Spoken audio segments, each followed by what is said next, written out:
Hello, welcome to my YouTube channel. ನಾನಿವತ್ತು tiramisu ಮಾಡೋಣ ಅಂತೀನಿ. ಇದು ತುಂಬ ವೈರಲ್ ರೆಸಿಪಿ, ಎಲ್ಲರೂ ಮಾಡ್ತಾ ಇದ್ದಾರೆ. ಅದಕ್ಕೆ I can't wait for it. So ನನ್ನ ಮಗ ಸ್ಕೂಲ್ಗೆ ಹೋಗಿದ್ದಾನೆ, ಅವ್ನು ಬರೋ ಅಷ್ಟರಲ್ಲಿ ಮಾಡೋಣ ಅಂತ. ತುಂಬ ಸಿಂಪಲ್ ಇಂಗ್ರೀಡಿಯೆಂಟ್ಸು. ಯಾರೆಲ್ಲ ಇನ್ನೂ ನನ್ನ ಚಾನಲ್ಗೆ ಸಬ್ಸ್ಕ್ರೈಬ್ ಆಗಿಲ್ವೋ, please subscribe to my YouTube channel. Tiramisu ಮಾಡೋದಕ್ಕೆ ವೆರಿ ಸಿಂಪಲ್ ಇಂಗ್ರೀಡಿಯೆಂಟ್ಸ್ ಆಯಿತಾ. ಇದು ಸಕ್ಕರೆ powder, cocoa powder, milk, vanilla essence, bread, paneer, ಇಷ್ಟೇ. ನಾನು ಹನಿ ಇಲ್ಲ ಅಂತ ಸಕ್ಕರೆ ಪೌಡರ್ ಯೂಸ್ ಮಾಡ್ತಾಯಿದ್ದೀನಿ, ಮತ್ತು ರಸ್ಕ್ ಇಲ್ಲ ಅಂತ ಬ್ರೆಡ್ನ ಯೂಸ್ ಮಾಡ್ತಾಯಿದ್ದೀನಿ. ನೀವು ರಸ್ಕಲ್ಲಿ ಬೇಕಾದ್ರೆ ಮಾಡ್ಬೋದು, ಸಕ್ಕರೆ ಪೌಡರ್ ಬದಲು ಹನಿ ಹಾಕ್ಕೋಬೋದು. ವಿಪಿನ್ ಕ್ರೀಮು, ಕಂಡೆನ್ಸ್ಡ್ ಮಿಲ್ಕು, ಯಾವುದ್ರಲ್ಲಿ ಬೇಕಾದರೂ ಮಾಡ್ಬೋದು. ಜೊತೆಗೆ ಕಾಫಿ ಪೌಡರು, ಬಿಸಿನೀರು ಹಿಂಗೆ ಹಾಕ್ಬಿಟ್ಟು, ಇದು ಆ್ಯಕ್ಚುಲಿ ರಸ್ಕಲ್ಲಿ ಕೂಡ ಮಾಡ್ಬೋದು. ನಾನು ಮನೇಲಿ ಇವಾಗ ಬ್ರೆಡ್ ಜಾಸ್ತಿ ಇದ್ದಿದ್ದರಿಂದ ಇನ್ಸ್ಟೆಂಟ್ ಕಾಫಿ ಪೌಡರ್ ಇದ್ದರೆ ಬಿಸಿನೀರಿಗೆ ಇನ್ಸ್ಟೆಂಟ್ ಕಾಫಿ ಪೌಡರ್ನೇ ಹಾಕ್ಬೋದು. ನಾನು ಇದಕ್ಕೆ ಹಾಕ್ಬಿಟ್ಟು ಇದನ್ನು ಸೋಸ್ಕೊಂಡು ಮತ್ತೆ ಇದಕ್ಕೆ ಪಾತ್ರೆಗೆ ಹಾಕ್ಕೋತೀನಿ. ನಾನು ಸೋಸ್ಕೊಂಡಿರೋದನ್ನ ಮತ್ತೆ ಪಾತ್ರೆಗೆ ಹಾಕ್ಕೊಂಡಿದ್ದೀನಿ. ಇದೊಂಥರ ಡಿಕಾಕ್ಷನ್ ಅಂತಲೇ ಹೇಳ್ಬೋದು. ಬ್ರೆಡ್ನ ಈ ಥರ ಡಿಪ್ ಮಾಡಬೇಕು. ನಾವು ಯಾವುದ್ರೊಳಗೆ ತಿರಾಮಸು ಮಾಡಬೇಕು ಅಂತ ಇದೀವೋ ಆ ಕಂಟೈನರ್ ಒಳಗೆ ಇಡ್ಬೋದು. ನಮ್ಮ ಮನೇಲಿ ಗ್ಲಾಸ್ ಬೌಲ್ ಇದೆ, ಆದರೆ ಅದಕ್ಕೆ ಲಿಡ್ ಇಲ್ಲ. ಅದಕ್ಕೆ ಈ ಥರದೊಂದು ಬಾಕ್ಸ್ನ ತೊಗೊಂಡಿದ್ದೀನಿ. ನೀವು ನಿಮ್ಮ ಮನೇಲಿ ಏನಾದ್ರು ಗ್ಲಾಸ್ ಬೌಲ್ ಇದ್ದರೆ ಅದರಲ್ಲಿ ಇಡಿ. ಈ ಥರ ಎಲ್ಲರೂ ರಸ್ಕಲ್ಲಿ ಮಾಡೋದು ಹೇಳ್ತಾಯಿದ್ರು, ನಾನು ಈ ಥರ ಮಾಡೋಣ ಅಂತ ಟ್ರೈ ಮಾಡ್ತಾಯಿದ್ದೀನಿ. ನೆಕ್ಸ್ಟು ಪನ್ನೀರು ಪೀಸ್ ಮಾಡ್ಕೊತಾ ಇದ್ದೀನಿ ರುಬ್ಲಿಕ್ಕೆ. ಚಾಪ್ ಮಾಡಿಟ್ಕೊಂಡಿದ್ದೀನಿ ಪನ್ನೀರನ್ನ. ಇದನ್ನು ಮಿಕ್ಸರ್ ಗ್ರೈಂಡರ್ಗೆ ಹಾಕ್ಕೋಬೇಕು. ಸಕ್ಕರೆ ಪೌಡರ್ನ ಹಾಕಿದ್ದೀನಿ. ಅದಾದಮೇಲೆ ಇಲ್ಲಿರೋ ಪನ್ನೀರ್ನೆಲ್ಲ ಹಾಕ್ತಾಯಿದ್ದೀನಿ. ತುಂಬ ಟೇಸ್ಟಿಯಾಗಿರುತ್ತೆ. ನಾನು ಆಲ್ರೆಡಿ ಮುಂಚೆ ಒಂದ್ಸಲ ಇದನ್ನು ಟ್ರೈ ಮಾಡಿದ್ದೀನಿ. ಈಗ ವೆನಿಲಾ ಎಸೆನ್ಸು 1 ಸ್ಪೂನ್ ಹಾಕ್ತಾಯಿದ್ದೀನಿ.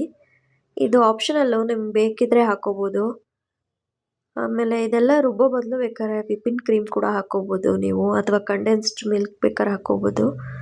ನಾನು ಇಷ್ಟು ಹಾಕಿ ಸ್ವಲ್ಪ ಹಾಲು ಹಾಕ್ತೀನಿ. ಈಗ ಸಕ್ಕರೆ ಪೌಡರ್ ಒಂದು ಅಂದಾಜು ಮೇಲೆ ಹಾಕಿರೋದು, ಎಷ್ಟು ಬೇಕೋ ಅಷ್ಟು. ಆಮೇಲೆ ಪನ್ನೀರು, ವೆನಿಲಾ ಎಸೆನ್ಸು, ಈಗ ಹಾಲು ಹಾಕ್ತಾಯಿದ್ದೀವಿ. 4 ಇಂಗ್ರೀಡಿಯೆಂಟ್ಸ್ ಆಯಿತು. ಈಗ ಇದನ್ನು ರುಬ್ಕೊಂಬರ್ಬೇಕು. ರುಬ್ಬಿದ್ಮೇಲೆ ಈ ಥರ ಆಗುತ್ತೆ. ಟೇಸ್ಟ್ ಅಂತೂ ಚೆನ್ನಾಗಿತ್ತು, ಹಂಗೆ ತಿಂದು ನೋಡಿದೆ. ಈಗ ತಿರಾಮಸು ಮಾಡೋ ವಿಧಾನ. ಆಲ್ರೆಡಿ ನಾವು ಬ್ರೆಡ್ನ ಕಾಫಿದು ಡಿಕಾಕ್ಷನಲ್ಲಿ ಡಿಪ್ ಮಾಡಿಟ್ಟಿದ್ವಿ. ಅದ್ರ ಮೇಲೆ ಒಂದು ಲೇಯರು ಕ್ರೀಮ್ ಹಾಕ್ತಾಯಿದ್ದೀವಿ, ಅಂದರೆ ರುಬ್ಬಿದ್ವಲ್ಲ ಅದನ್ನು ಹಾಕ್ತಾಯಿದ್ದೀವಿ. ಒಂದು ಲೇಯರು ಡಿಕಾಕ್ಷನ್ ಡಿಪ್ಪಿಂಗ್ ಬ್ರೆಡ್ಡು, ಅದ್ರ ಮೇಲೆ ನಾವು ರುಬ್ಕೊಂಡಿದ್ದನ್ನು ಹಾಕಿದ್ದೀವಿ. ಈಗ ಇದ್ರ ಮೇಲೆ ಮತ್ತೆ ಡಿಕಾಕ್ಷನ್ ಡಿಪ್ಪಿಂಗ್ ಬ್ರೆಡ್ ಇಡಬೇಕು. ಇದಕ್ಕೆ ಬೇರೆ ಬೇರೆ ಹೆಸರಿದೆಯೇನೋ, ಬಟ್ ನಾನು ಇದನ್ನು ಡಿಕಾಕ್ಷನ್ ಥರ ಮಾಡ್ಕೊಂಡಿರೋದ್ರಿಂದ ಸೊ ನಾನು ಡಿಕಾಕ್ಷನ್ ಡಿಪ್ಪಿಂಗ್ ಅಂತ ಇದ್ದೀನಿ. ಸೊ ಇದ್ರ ಮೇಲೆ ಇನ್ನೊಂದು ಲೇಯರ್ ಈ ಥರ ಜೋಡಿಸ್ಕೋಬೇಕು. ರಸ್ಕ್ ಇದ್ದರೆ ರಸ್ಕಲ್ಲಿ ಕೂಡ ಮಾಡ್ಕೋಬೋದು.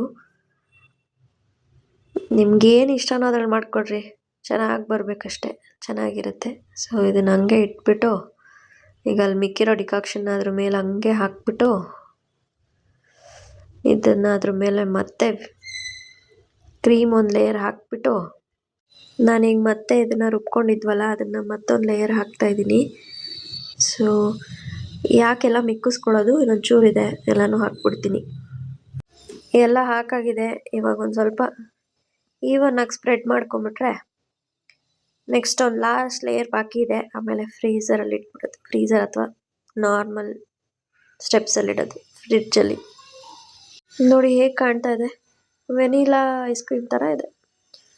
ಸೊ ಇದ್ರ ಮೇಲೆ ಕೋಕೋ ಪೌಡರ್ನ ಈ ಥರ ಸೋಸ್ಕೊಂಡು ಈವನಾಗಿ ಎಲ್ಲ ಕಡೆ ಸ್ಪ್ರೆಡ್ ಮಾಡ್ಕೋಬೇಕು. ಅದಾದಮೇಲೆ ಲಿಡ್ ಮುಚ್ಚಿಬಿಟ್ಟು ಫ್ರೀಝರಲ್ಲಿ ಇಡೋದಷ್ಟೇ.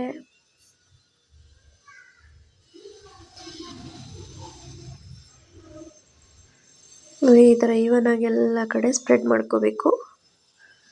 ನೋಡೋಣ 4 hours ಆದಮೇಲೆ ಹೇಗಿರುತ್ತೆ ಅಂತ. A few moments later. ನಾನು ಒಂದು ನಿಮಿಷ ಇರು, ನಾನು ಹಾಕ್ಕೊಡ್ತೀನಿ.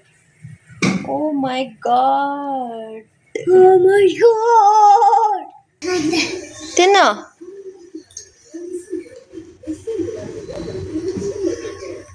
ನೆಕ್ಸ್ಟ್ ಡೇ ನಾವು ಕಾರ್ ಮಾರಲಿಕ್ಕೆ ಅಂತ ಬಂದಿದ್ದೀವಿ. ಜೀವನದಲ್ಲೆಲ್ಲ ನಾವು ಅಂದ್ಕೊಂಡಂಗೆ ಆಗಲ್ಲ ಅಲ್ವಾ. ಒಂದೊಂದು ದಿನ ದುಃಖದ ದಿನಗಳು ಇರುತ್ತೆ, ಸುಖದ ದಿನಗಳು ಇರುತ್ತೆ. ಇವತ್ತಂತೂ ನಂಗೆ ದುಃಖ. ಇದು ಸ್ಪಿನ್ನಿ ಅಂತ, ಇವರು ಮನೆ ಹತ್ರ ಬಂದು ಇವ್ಯಾಲ್ಯೂಯೇಟ್ ಮಾಡಿ ಹೋಗ್ತಾರೆ. ಹತ್ತಿರ ಇರೋ ಸ್ಪಿನ್ನಿ ಶೋರೂಮ್ಗೆ ನಾವು ಬಂದು ಬಿಟ್ಬಿಟ್ಟು ಹೋಗಬೇಕು. ಸೊ ನಮ್ಮ ಕಾರ್ನ ಇವ್ಯಾಲ್ಯೂಯೇಟ್ ಮಾಡ್ಕೊಂಡು ಹೋಗಿದ್ರು. ಒಂದು 2 ಟೈಮ್ಸ್ ಮಾಡಿದರು. ಫಸ್ಟು ಸ್ವಲ್ಪ ಕಮ್ಮಿಗೆ ಕೇಳಿದರು, ಆಮೇಲೆ ನಾವು ಎಲ್ಲ ನಮಗೆ ಜಾಸ್ತಿ ಬೇಕು ಅಂದಿದ್ದಕ್ಕೆ ಅದಕ್ಕೇ ಬಿಡ್ ಮಾಡಿ ತೊಗೊಂಡಿದ್ದಾರೆ. ಸೊ ಇವತ್ತು ಬಿಡ್ತಾ ಇರೋದು ತುಂಬ ಅಂದರೆ ತುಂಬ ಬೇಜಾರಾಗ್ತಾಯಿದೆ. ಇದು ನಮ್ಮ ಮನೆ ಲಕ್ಷ್ಮಿ, ನನ್ನ ಹತ್ರ 5 ವರ್ಷದಿಂದ ಇತ್ತು. ಇಲ್ಲಿ ಕಾರ್ನ ಬಿಟ್ಬಿಟ್ಟು ಫಾರ್ಮಾಲಿಟೀಸ್ ಮಾಡಲಿಕ್ಕೆ ಅಂತ ಬಂದಿದ್ದೀವಿ.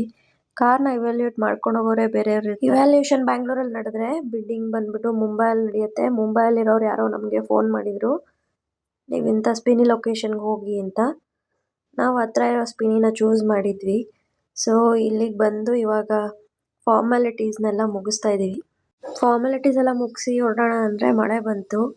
ನನ್ನ ಮಗನಿಗೂ ಜ್ವರ ಬಂದಿತ್ತು ಮತ್ತು ವೆದರ್ಗೆ. ನೋಡಿ ನಮ್ಮ ಕಾರು ಅಲ್ಲಿ ಕಾಣ್ತಾ ಇದೆ. ಬಿಟ್ಟೋಕ್ಕೆ ಹೇಳೋಕ್ಕಾಗ್ತಾಯಿಲ್ಲ, ಅಷ್ಟು ಬೇಜಾರಾಗ್ತಾಯಿದೆ. ಬಾಯ್ ಬಾಯ್ ಆಲ್ಟೋ ಕಾರ್. ನಾನು ಕಲ್ತಿದ್ದು ಇದರಲ್ಲೇ. ನಾನು ಇವತ್ತೇನಾದ್ರು ಕಾರ್ ಓಡಿಸ್ತಾ ಇದ್ದೀನಿ ಅಂದರೆ ಇದರಿಂದನೇ. ಆಮೇಲೆ ಕ್ಯಾಬ್ ಬುಕ್ ಮಾಡಿಕೊಂಡು ಮನೆಗೆ ಹೋದ್ವಿ. ತುಂಬ ಅಂದರೆ ತುಂಬ ಬೇಜಾರಾಯಿತು. ಬಾಯಿ ಒರೆಸ್ಕೊ, ಬಾಯಿ ಒರೆಸ್ಕೊ. ಇಲ್ಲಿ ಇಲ್ಲಿ ಒರೆಸ್ಕೊ, ಹಿಂಗೆ ಒರೆಸ್ಕೊ, ಹಿಂಗೆ ಹಿಂಗೆ. ಈಗ ನಾನು ನನ್ನ ಮಗ ನಮ್ಮ ಅಕ್ಕನ ಮನೆಗೆ ಬಂದಿದ್ದೀವಿ.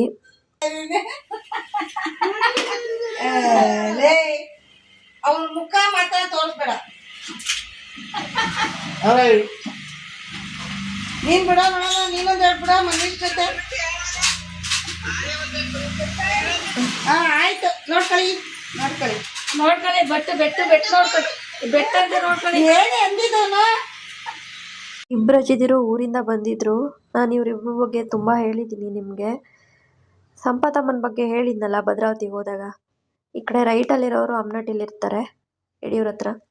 ನನ್ನ ತಂಗಿದ ಬರ್ತ್ಡೇ ಇತ್ತು, ರೀತು ಅಂತ ಅವಳ ಹೆಸರು, ಅಮ್ನಟ್ಟಿಯಲ್ಲಿರೋದು. ಈಗ ಆಳ್ವಾಸ್ ಕಾಲೇಜಲ್ಲಿ ಓದ್ತಾ ಇದ್ದಾಳೆ. ಸೊ ವಿಶ್ ಮಾಡೋಣ ಅಂತ ಕಾಲ್ ಮಾಡಿದ್ರು. ನೋಡೋಲ್ಲ ಹೆಂಗ ಆಡ್ತಾನೆ ರೌಡಿ ರಂಗ.